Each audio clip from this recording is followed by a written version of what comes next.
We Dance is a movie about Richard Gere's kind of trying to come to grips with who he is, and he ends up taking a dancing class. He doesn't tell his wife about it. His wife thinks he's having an affair, so she hires a private detective to follow him. And his wife here is talking briefly with the private detective. Why is it, do you think, that people get married? Passion. No. It's interesting, because I would have taken you for a romantic. Why then? Because we need a witness to our lives. There's a billion people on the planet. I mean, what does any one life really mean? But in a marriage, you're promising to care about everything. The good things, the bad things, the terrible things, the mundane things. All of it, all the time, every day.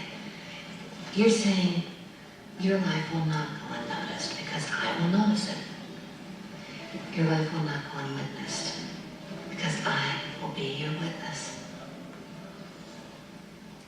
I like that clip for a lot of reasons, but I also think that in part it's focusing, the way she says it, and it's a short clip, she's focusing on herself and not focusing on her spouse, but I think she means the same thing about the spouse. And that's just returning to these passages, where you go, I will go, where you lodge, I will lodge, your peoples will be my people.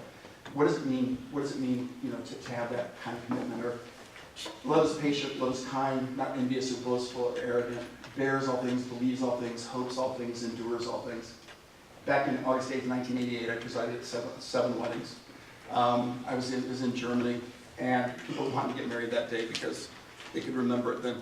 And each person who got married, or I helped preside, I should say, the person who presided used this text for every single wedding.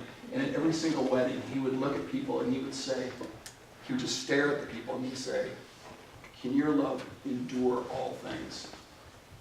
And then he would list things. He would list all sorts of things. That was very uncomfortable. What does it mean for Christian love ultimately? I think it has a lot actually to do with a passage that was written about speaking in tongues. I encourage you, if you have time after this, what if success in marriage is more about becoming the right person and marrying the right person? I think it's a real Christian way of looking at this.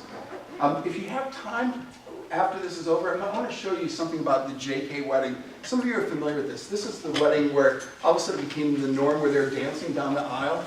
And if you've never seen the follow-up, they're dancing down the aisle to a Chris Brown song. If you've never seen the follow-up of what happened, it's worth a couple minutes if you don't have anything at noon. But thanks very much.